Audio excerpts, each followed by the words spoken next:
I'm not going to lie, the strangest thing that ever happened to me on a home inspection was only a couple months ago. I was in a house and I heard a loud explosion and the realtor and I ran out. I thought I burned down the whole house. I thought the boiler exploded. Luckily, we realized it was an earthquake, but that, I mean, I'll never forget that. That was wild. You know, I literally thought I burned down the house.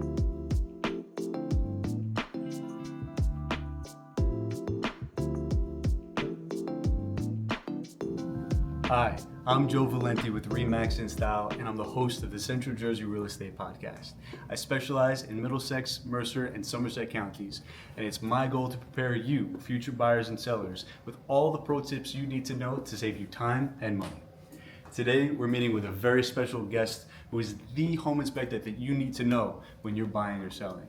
Ryan Kuhn is my trusted inspector to find all the snags that cause my clients headaches, be it termites, leaky roofs, foundation issues, or the DIY homeowner specials.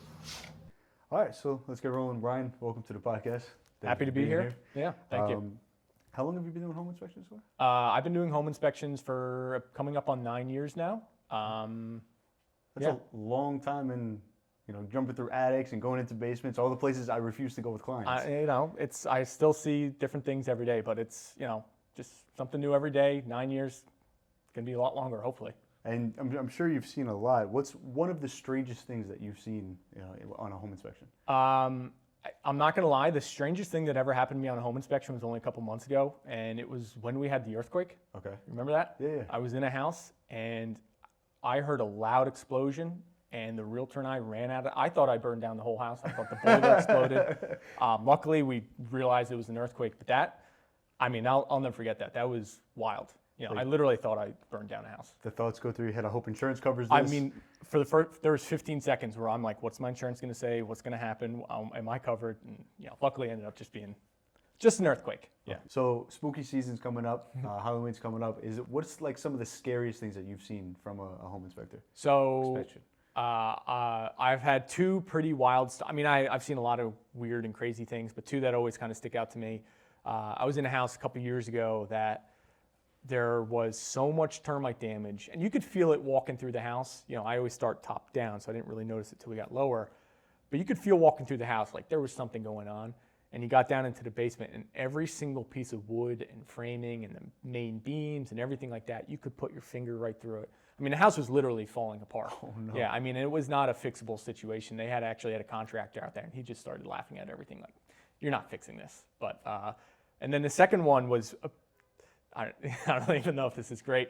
My coworker, so it wasn't even me, but my coworker was doing a home inspection in a pretty not so great area, and it was a vacant house, and they got through the whole inspection, and down in the basement there was a squatter down in the house, and it was a pretty tense situation. The squatter ran out, stole a lot of my coworker's equipment, and just skirted off. And luckily, everyone was fine. Everyone was safe. My coworker did get his stuff back, but that was kind of a unique situation. I hope never. Surprise! Yeah, I mean, I will knock on every house I go into now for that exact reason. That one scared me a little bit. Jeez, I can't imagine you're doing your thing. You've already been there an hour, and you happen to. And they didn't hear you the whole time. And my coworker he's a big guy. He was a D1 football player, and he said the squatter, he stood up and just towered over him. And he's like, it was everyone got a little nervous. Yeah, that was a tough one. Sheesh. Now you touched on flips, and that's something that we still see. Automatically if the home is entirely gray, with brand new appliances, it's absolutely a flip. Yeah. Do you find that flipped properties, even though it's all rehabbed and renovated, do you find more issues in a flip than you do in a resale? Typical resale? I would agree with that. Not all flips are bad, but there are a lot of bad flips, and especially what makes them complicated is that everything's new. So everyone expects everything to be new, but when you kind of look behind the walls and things like that, or underneath the foundation, a lot of times they're covering things up, whether it just be from they didn't even know the issue was there, or they are physically trying to cover things up. But flips are tough. Most of them are fine. I think flips do get a bad name, but the ones that are bad are usually really bad. Like we had one in South Jersey. There was like 18 inches or a foot of water in the crawl space. Yeah. Yeah, I mean, that killed the deal real quick. Like the home was perfect, but then all of that water, and we had mold in the attic too. Yep. What did I tell you? I pulled up the crawl space. There was 18 inches of water. Sure enough, you went into the attic space. There was mold everywhere. That was one of those times where I almost I'm not gonna say I guaranteed it, but I guaranteed that we were gonna find that problem up there. Yep. I was in a flip the other day that the heating and air conditioning system was brand new, but there was no return ductwork. And so the return vent was right next to the combustion air going into the heating system, which was a big red flag, because if they ever turned the heat on, all the carbon monoxide and everything like that was being created would be sucked right into the return vent and into the house. And so, you find things like that on a flip where, I mean, it's a legit life and death situation. And if they didn't know that, if they didn't have a professional inspector go in there, they'd be dealing with a real major safety issue. So. And that's why I definitely lean on you, because I see homes, but I don't understand how ductwork works, and sometimes clients will ask me if things are looking fine, but there's no chance that I'm ever even going to know that. Yeah, and to be fair, I mean, things like that are very few and far, but most houses are fine and things like that. But that was just happen chance last week, and it was just a situation where, that was a really big oversight by whoever installed that. Craziness. So it's safety, but it's also, just shoddy work in the way that they're, whoever's putting it together should know it needs to go certain ways. Yeah. And when you don't have the right people doing it, this is the stuff that we find. Yeah, and I don't know if it's just me or not, but in my 9 years, I feel like I've seen the quality of work kind of go down a little bit. I don't know. That might just be me, but I feel like that's kind of the trend, sadly. In the renovated homes. Yeah. Got it. So more people just kind of trying to do things quick and. Yeah, I think it's just something that everyone thinks they can do and wants to get into it. Home flipping is such a interesting and fun business, but I don't think it's really meant for everyone. And 9 years, you got into this because your grandfather was in it, and then your dad has been passed to you? Yeah, so actually it's a pretty interesting, so I actually love talking about it because I'm very proud of it. I am a third generation home inspector. My grandfather worked in corporate America for a while. He was a true entrepreneur though, so eventually he left, and in the early 70s he started a home inspection company. And back then, people didn't really get home inspections. You brought along your uncle, you brought along your father, and you kind of just eyed up the house and you rolled the dice. And so, similar to when you're buying a car, right? You don't get a car inspection, you just have somebody who knows cars. Yeah, and you don't know whether it's going to be a good one or a bad one. Okay. And so he really was kind of a founding father in the home inspection industry, and just creating the idea that you should have a trained professional go through and evaluate the condition of the house for you. And so my father started a national company. He did that for a very long period of time. My grandfather started a national company. He did that for a long time. My mother eventually took over the company when he retired. And my father's been doing home inspections here in central New Jersey for 35 years now. So it was just something that I kind of always gravitated towards and hit the ground running. Yeah, so you picked it up quick and you've been able to... Yeah, and I'm young. I've been doing it for 9 years, but I have 50 years of family experience doing home inspections, and I got a lot of support that I can lean on when things come up. So yeah, and I can attest, you always seem to find out the things. I'll go through a home 3 times with a client, but then you come in and you're just like, oh, you didn't see this, and there's photos and there's all these details. I was like, how did I miss this? I'm doing it for so long. And I've been pretty lucky to have my father to lean on, and there's some times where I'll snap a photo and I'll send it. I'm like, what am I looking at here? And he'll just always, this is what it is. This is what you want to be concerned about. And so I've just 50 plus years, Kuhn family home inspections, and proud of it. Awesome, man. So if I'm selling a home in New Jersey, because I know I only reach out to you when I have buyers, what are some of the common issues that I'm likely to encounter in central New Jersey specifically? Central New Jersey, so I was trying to think of something that central New Jersey is really known for. I don't really think there's anything in particular. What I would say is you can gauge a lot of the issues that are going to come up just based on the age of the house, more on kind of the location of the house. Sure. And so if you're purchasing a house, or if you're selling the house that's 1950s or older, you're going to be worried about old plumbing, old electrical, things like that. If you're buying a house or selling the house again in the 70s and 80s, you're worried about specific types of wiring for the electrical system. You're worried about galvanized plumbing. There's very specific things you can kind of really hone in on what you want to look for or pay attention to, just based on the age of the house more in particular. Okay. Yeah. So if I'm looking at a house that was built in 1920, versus one that 1970? There's really a big difference between the two, and some things that I'd find as a buyer? Yeah, yeah. You are. I would say, when you're going like 1920s, a lot of it, old houses are built really well. They're Okay. very sturdy, very durable, but it really kind of comes down to the maintenance and what's been updated in the house. So do you still have the original, plumbing system, which wouldn't be ideal. Same with the electrical system. Okay. There are, you're worried about like asbestos when you're dealing with old houses of that age. So, like I said, you can kind of boil it down on the age of the house, really. Okay, and then what about like time of year? Like I know there's market cycles and everybody's buying a lot more homes in the springtime, but is there a better time or a better weather to inspect the property? The best time to do a home inspection is when it's 72 and breezy, right after heavy rain, because then it's a beautiful day for the inspection. But then you can also look and see what kind of water issues are going on in the house. Interesting. Is the roof leaking? Are there water issues in the basement? So the best time to do a home inspection, it's no doubt, it's either during rain or right after the rain.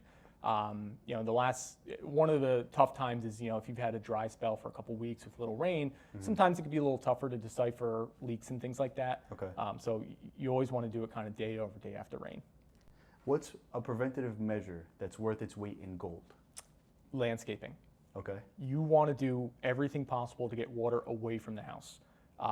Water causes almost every single problem in the house, whether it's roof leaks, whether it's plumbing leaks, whether it's water penetration in the basement, foundation issues. A lot of times when you've mold, it's because of that water that's getting in somewhere in the home. So, that all starts with the outside of the house. And so you want to make sure everything is draining out from the property. You want to make sure the downspouts are getting away from the foundation. You've got window well covers over the basement windows. The roof's in good shape. Gutters aren't clogs. It is paramount that you get water away from the building. Okay. And now, what about, so like I know you're, branching into Monmouth County and you're doing a lot more inspections. I watch your stories a lot. Yeah. Are there differences in like Monmouth County right by the water? Yes. Versus like Central Jersey, East Brunswick, Middlesex County area? Yeah, when you're getting really close to the water, because there's parts in Monmouth County that are pretty much right on the ocean. That salinity that's in the air causes a lot of more wear and tear on the house, specifically like the air conditioning systems, windows, things like that. And so when you're getting towards the ocean area, things just wear down quicker. Okay. And then you're also dealing with, in Monmouth County, it's a lot of sandy soil. So termites love damp, sandy soil. So you really want to kind of key in on termite issues down in that particular area. Okay, and you mentioned salinity. What's salinity? So salinity is salt. Okay. You're near the ocean, you got salt water. That salinity gets into the air in the form of vapor, and it wears everything down a lot quicker. It rusts out the systems there a lot quicker. So like particularly your air conditioner, which can last you 15 or so years, sometimes can last your air conditioning system, which can last 15 or so years, sometimes much longer, but down towards the ocean, sometimes they might only last like 10 or 12 years. Yeah, it wears everything down a lot quicker. So when I go on home inspections with you, and I try to remember some of the expected life ages of certain appliances, so I really can't say that an AC is always going to be 10 to 15 if we're talking two very different areas. Yeah, you can kind of, when you get down to that area near the water, you can say, hey, things don't last as long down here. But it all kind of comes down to the appliances. Some might hold up, some might not. And the maintenance of the appliances. Maintenance goes a long way. Okay. Yeah. Like I remember the house I bought when you inspected it. I think the AC was like 28 years old and still running. Kicking, If it ain't broke, don't fix it. Exactly. So nobody really likes surprises in real estate, especially realtors. What are some common red flags that typically go unnoticed? So we're talking about maintenance.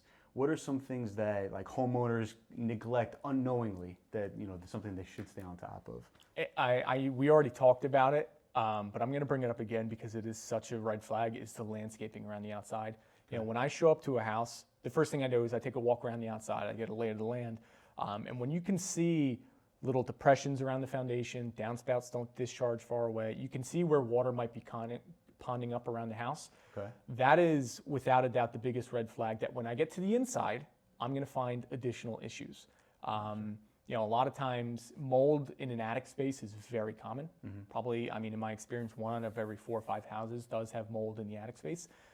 It's a lot. Yeah, it's a lot. It's more than people realize. It's a lot of times sellers have no idea that their house has mold in it. But it's almost always because they have a damp basement area from poor landscaping. And so it's just such a early yellow flag Okay. that, when you get to the inside, you should anticipate other issues. So yellow. So I remember we went on one. We're actually in Lawrence. There was some vegetation growing in between the pavers, and you had called out that that could be an indication of water getting back behind there because that's what's causing things to grow. Yep. So now I look at when I go on property tours, I'm always looking for like little things that I've learned from inspections with it. Yeah, you go around the outside and you see there's little depressions here. You go down to the basement, it might be a little musty down there, it might be a little damp down there. Well, a lot of that water that's getting into the house, it turns into vapor, rises throughout the house, and it gets into the attic. And so, just those little things on the outside don't realize have such an effect downstream on the inside of the house. Interesting. I noticed one of your Instagram videos, in attic, you talk about crawling back where it's not floored, and you can kind of pull back things like mold. So is a damp basement always guaranteed to give mold? No, it's not a guarantee, but it's a pretty good indicator. Okay. Nothing's ever a guarantee, and so you're really kind of just looking for the clues and things like that might lead to it. But no, it's not always a guarantee, but it's just you're at a higher risk. That water down in that basement, like I said, causes a lot of other issues. Okay. And I really like your Instagram. So you post a lot of like informational like tidbits. Yeah.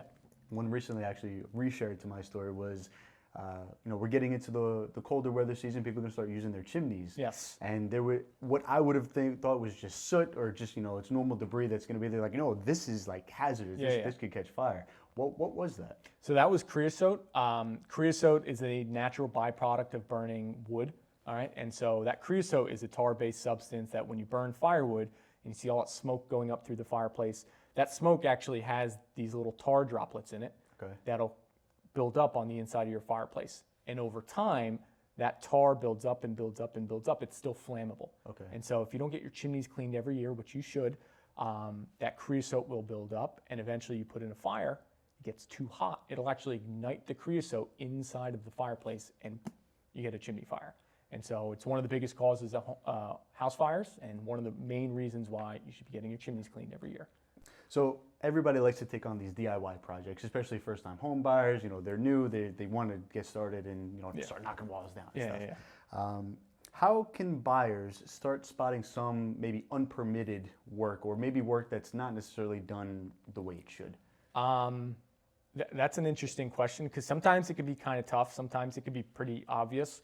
If you're going through the house and you see new appliances, you always want to see the permit stickers right on the appliances. Sure. And now appliances like kitchen appliances or like no, AC? Usually like air conditioning system, water heater, heating system. Sure. If you're just swapping out like kitchen appliances, usually don't need a permit for something like that. Okay. But for the larger appliances, you do.